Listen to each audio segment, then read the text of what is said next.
TV ప్రేక్షకులకు నమస్కారం. గీతా జయంతి. భగవద్గీత అంటే మనకందరికీ చాలా పరిచయం. భగవద్గీత పూర్తిగా చదువుకోగలిగినా చదువుకోలేకపోయినా అసలు భగవద్గీత అంటే ఏంటి, ఎవరితో చెప్పారు, కేవలం వాళ్ళిద్దరి మధ్య ఉన్న విషయమేనా, లేకపోతే మనందరికీ ఎంతగా ఉపయోగపడుతోంది ప్రతినిత్యం, ఈ విషయాలన్నీ మనకి బాగా తెలుసు. అందుకని భగవద్గీత అంటే ఏంటి ప్రత్యేకంగా మనం చెప్పుకోవాల్సిన అవసరం లేదు. అయితే ఈ మార్గశిర మాసంలో, ముఖ్యంగా ఈ ధనుర్మాసంలో వచ్చిన ఈ ఏకాదశి ఏదైతే ఉందో, ఆ ఏకాదశి రోజు గీతా జయంతి అని మనం చెప్పుకుంటూ ఉంటాం. అంటే గీతను శ్రీకృష్ణ పరమాత్మ అర్జునుడికి చెప్పిన పుణ్యతిథి. అందుకని గీతా జయంతి రోజు మనము ప్రత్యేకంగా ఈ భగవద్గీత అన్నది అసలు మనం ఎందుకు చదువుకోవాలి, దీనివల్ల ఎన్నో లాభాలు ఉన్నాయి. మన జీవితంలో వేసే ప్రతి అడుగుకి సంబంధించి అక్కడ ఒక ప్రశ్న సమాధానం రెండు మనకి కనిపిస్తూ ఉంటాయి. కానీ అంత పెద్ద భగవద్గీత అది చూసేటప్పటికీ ఏం చదవాలి, ఏం చదవకూడదు, అయ్య బాబాయ్ ఇంత చదవాలా, అంత సమయం లేదు కదా అని అనుకుంటూ ఉంటాం. కానీ అందులో శ్రీకృష్ణ పరమాత్మ ఏం చెప్పారు, ఎందుకు చదవాలి అన్న ఒక్క ప్రశ్నకి సమాధానం మనం తెచ్చుకున్నట్లయితే ఖచ్చితంగా దాన్ని తెలుసుకునే ప్రయత్నం చేస్తాం. ప్రతి ఒక్క శ్లోకం కాకపోయినా అప్పుడప్పుడు కొన్ని శ్లోకాలైనా. భగవద్గీత అన్నది ఎక్కడి నుంచి మొదలైంది అంటే కురుక్షేత్రంలో అర్జున విషాదయాగం అక్కడి నుంచి మొదలవుతుంది. అయితే ముందుగానే ఈ విషాదము అంటే బాధలు, కష్టాలు అన్నవి మొదలవుతాయి. శ్రీకృష్ణ పరమాత్మ చాలా జాగ్రత్తగా వింటారు. ఇక్కడ మనకి యోగము అని ఎందుకు అన్నారు, విషాదము అన్నప్పుడు యోగం అవుతుందా, అది బాధలు కష్టాలు అంటే యోగం అని అంటామా? యోగము అంటే చక్కగా మనకి ఏదైతే మనం పొందాలో దాన్ని మనం యోగం అని అంటూ ఉంటాం కదా. కానీ విషాదం యోగంగా ఎలా మారింది అన్నది ఇక్కడ కనిపిస్తుంది. ఎప్పుడు మన జీవితంలో హాయిగా జీవితం గడిచిపోవాలి అన్నది ఉండదు. ఎన్నో కష్టాలు మనం ఎదుర్కోవాలి. వాటిని మనం ఆపేయగలుగుతామా? ఆపలేము. ఎందుకంటే ఒకటి పరిస్థితుల యొక్క ప్రభావం అలా మనపైన ఉంటుంది, ఇంకొకటి మనం చేసుకున్న కర్మలు, వాటి ఫలితాలు మనం అనుభవించాలి. అందుకే కష్టం రాకూడదు అంటే ఎలా? కష్టాలు వస్తూనే ఉంటాయి. మన ప్రార్థన ఎలా ఉండాలి అంటే భగవద్గీతలో ఏం చెప్తున్నారు శ్రీకృష్ణ పరమాత్మ, కష్టాలు రావు భగవద్గీత చదువుకుంటే అన్నది మాత్రం కాదు, కష్టాలని ఎదుర్కోవడం అన్నది తెలుస్తుంది. ఈ కష్టం నుంచి ఎలా బయటపడాలి అన్న మార్గం శ్రీకృష్ణ పరమాత్మ చూపిస్తున్నారు. అంతేగాని భగవద్గీత చదువుకుంటే కష్టాలు పోతాయా, ఎప్పుడు బాధపడమా, ఏడవమా, ఎప్పుడు సంతోషంగా ఉంటామా అంటే కుదరదుగా. అలా ఉండదు, అవన్నీ వస్తూనే ఉంటాయి. కానీ అవి అలా వచ్చినా వాటిని ఎలా ఎదుర్కోవాలి శ్రీకృష్ణ పరమాత్మ చెప్తున్నారు. ఒక్కసారి అది ఎదుర్కోవడం వస్తే ఇంకేముంది, మనం ఎప్పుడూ ఆనందంగానే ఉంటాం. ఎందుకంటే దాన్ని మనం స్వీకరిస్తాం. ఏ రకంగా అయితే ఒక ఆనందాన్ని, సంతోషకరమైన విషయాన్ని స్వీకరిస్తామో చాలా ఆనందంగా గడిపేస్తూ ఉంటాం. సుఖంగా ఉన్నప్పుడు అసలు అప్పుడే ఇన్ని రోజులు అయిపోయాయా అని అనిపిస్తూ ఉంటుంది. ఎందుకు అంటే అక్కడంతా ఆనందం ఉంటుంది. మరి అలాగే దుఃఖాన్ని కూడా స్వీకరించగలగాలి, దాన్ని ఎదుర్కోవాలి. అలా ఎదుర్కొనేటప్పుడు మనకి బోళ్ళంత బాధ. కాబట్టి ఏ రకంగా అయితే ఆనందాన్ని సంతోషంగా ఎదుర్కొంటామో బాధని కూడా సంతోషంగానే ఎదుర్కోండి శ్రీకృష్ణ పరమాత్మ చెప్తున్నారు. కష్టాలు అన్నవి రాకుండా ఉండాలి అంటే కుదరదు, కష్టాలు వస్తాయి. అలా వచ్చినప్పుడు వాటిని ఎలా ఎదుర్కోవాలి, ఆ కష్టాన్ని కూడా కష్టంగా చూడకుండా దాన్ని కూడా ఇష్టపడి ఎలా మనం అలవాటు చేసుకోవాలి, అందులోంచి ఎలా బయటపడాలి. అందుకని భగవద్గీత అన్నది ఇంత చక్కని విషయాన్ని అందిస్తుంది.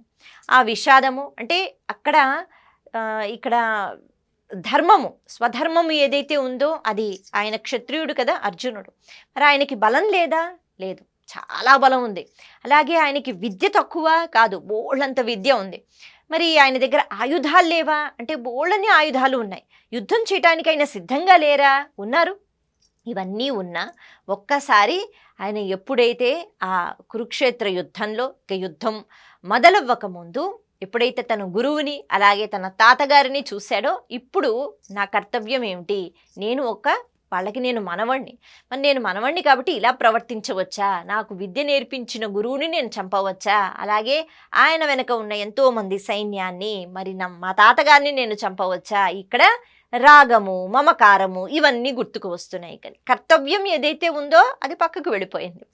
అందుకే ఇక్కడ ఒక్కొక్కసారి ఎలాంటి పరిస్థితులు వస్తాయి అంటే మానవ శక్తి ఏదైతే ఉందో దీనికి అతీతంగా కొన్ని పరిస్థితులు వస్తాయి. అంటే ఈ మానవ శక్తి అన్నది సరిపోదనమాట వాటిని ఎదుర్కోవడానికి. అటువంటి అంటే సందిగ్ధ స్థితిలోకి మనం వెళ్ళిపోతూ ఉంటాం. ఇప్పుడు ఏం చేయాలి? ఇప్పుడు ఏం చేయాలి? ఎందుకు అంటే ఇది నాకు సరైంది అని అనిపిస్తూ ఉంటుంది. మరి ఇది కూడా సరైంది అని అనిపిస్తూ ఉంటుంది. అప్పుడు ఏం చేయాలి?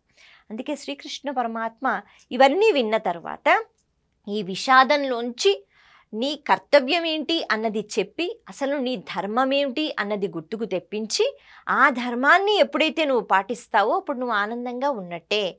నువ్వు అసలు ఎవరినో చంపేస్తున్నావు అని నువ్వు అనుకుంటున్నావు, కానీ ఆత్మకి చావు లేదు కదా. ఆ శరీరాన్ని చంపుతున్నావు. ఎందుకు అంటే ఆ ఆత్మ ఆ ఉపాధిలో ఉండి అలాంటి కర్మలు వాళ్ళు చేశారు కాబట్టి ధర్మాన్ని నిలబెట్టాలి. కాబట్టి క్షత్రియుడిగా నీ ధర్మం ఏమిటి? వాళ్ళని చంపటం. మామూలుగా అయితే ఆయన విశ్వరూపాన్ని కూడా చూపించినప్పుడు అదే చెప్తారుగా. కేవలం అర్జునుడికి కాదు, ఆ విశ్వరూపాన్ని మనందరికీ చూపించారనే భావన మనం చేసుకోవాలి. ఆ విశ్వరూపంలో అంతా నేనే అన్ని చేయిస్తున్నాను, నేనే అన్ని చేస్తున్నాను. అటువంటప్పుడు నేను చెప్పింది మీరు చెయ్యండి అని పరమాత్మ చెప్తున్నారు.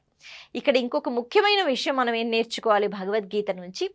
ప్రతి సందర్భంలో, అంటే చాలా సందర్భాల్లో నేను ప్రతి సందర్భంలో మనం ఒకటి అనుకుంటాం.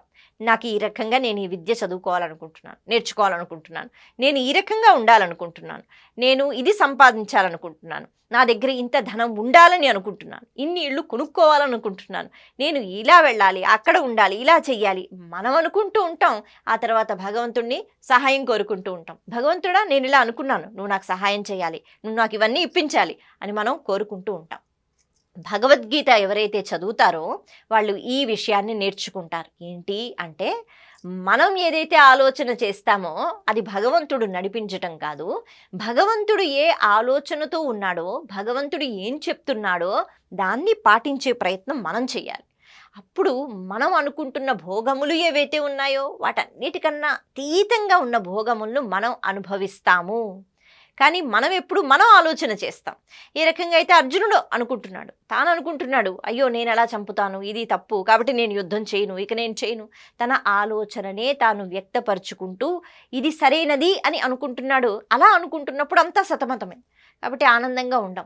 ఎప్పటి వరకైతే మన ఆలోచనలే మనం వాటిని పాటించే ప్రయత్నం చేస్తూ భగవంతుడిని సహాయం కోరుకుంటామో మనం ఎప్పుడు అయోమయ స్థితిలో తిరుగుతూనే ఉంటాం. ఈ అయోమయం నుంచి బయటికి రావాలి అంటే మన ఆలోచనలు కాదు, భగవంతుని యొక్క ఆలోచనలు పాటించాలి. అంటే మనకి పురాణాలు ఏం చెప్తున్నాయి, భగవంతుడు ఎన్నో రూపాల్లో ఏం చెప్తున్నాడు, ఎలా ప్రవర్తించమని చెప్తున్నాడు, ఎలా ఉండమని చెప్తున్నాడు, అది పాటించినట్లయితే అప్పుడు భగవంతుడి సహాయం. భగవంతుడా నువ్వు ఇలా ఉండమన్నావు, నువ్వు ధర్మాన్ని పాటించమన్నావు, నువ్వు కర్మను చేసుకుంటూ వెళ్ళిపోమన్నావు, ఫలితం ఆశించవద్దు అన్నావు. ఎందుకంటే చాలా సందర్భాల్లో ఇది నా వల్ల కాదు కాబట్టి నేను చెయ్యను అని అనుకుంటే ఎలా? కర్మ చెయ్యాలి. ఆ తర్వాత ఫలితం వచ్చినా రాకపోయినా నీ ధర్మం ఏమిటి?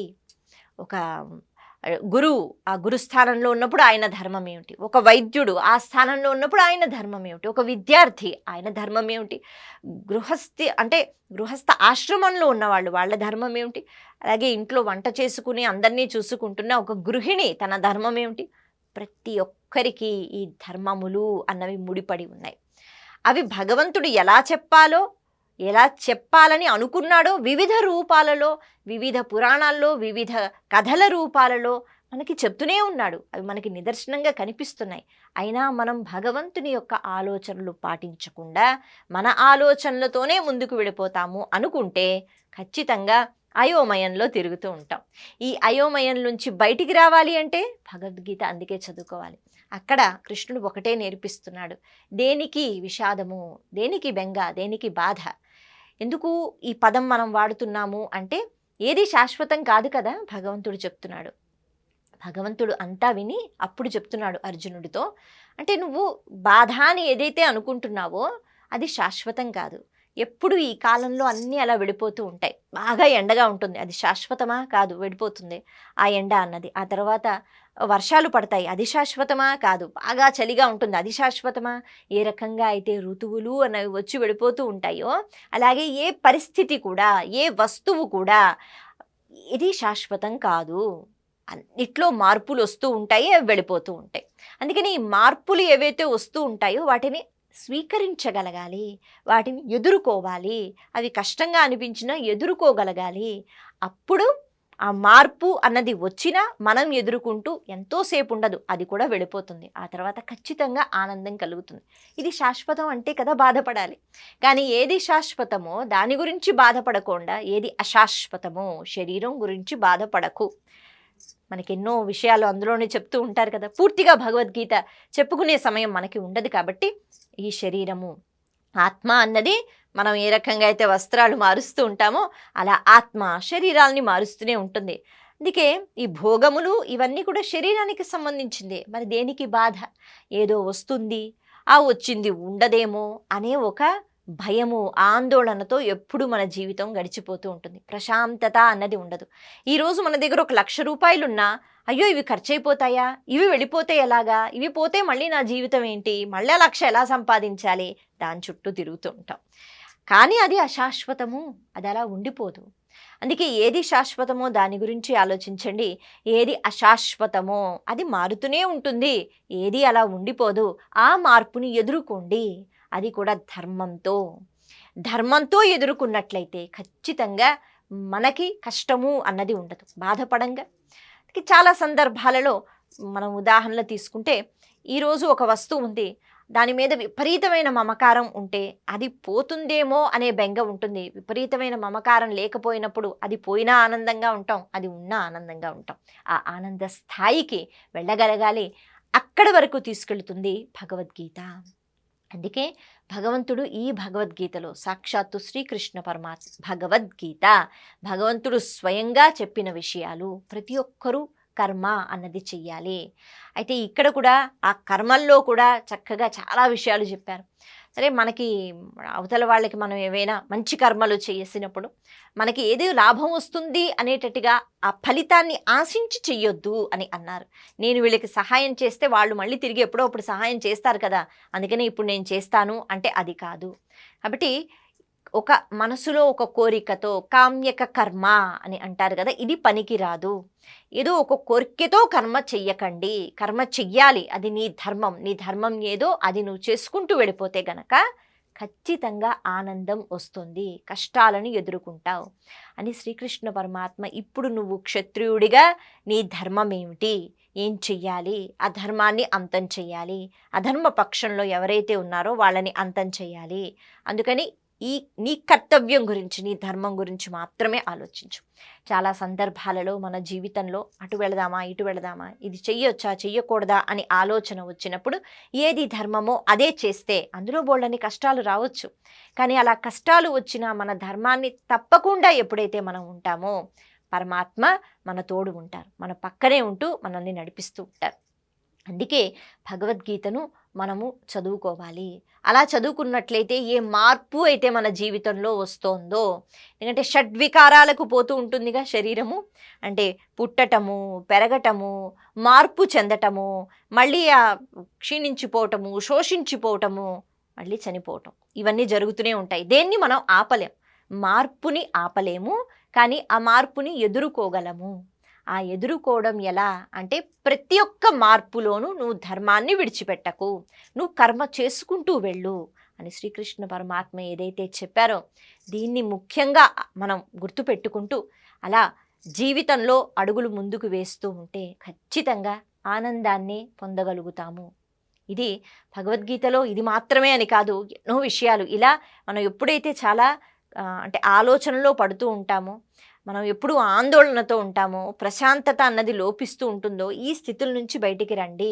ఎందుకు ఏడుపు, ఎందుకు బాధ, ఎందుకు ఇవన్నీ పక్కన పెడితే యోగము, భోగము ఇవన్నీ మీరు అనుభవిస్తారు, ఆత్మ అనుభవిస్తుంది. అందుకే వీటిని పక్కన పెట్టండి అని శ్రీకృష్ణ పరమాత్మ చెప్పకనే చెప్పారు. మరొకసారి మీ అందరికీ గీతా జయంతి శుభాకాంక్షలు. నమస్తే.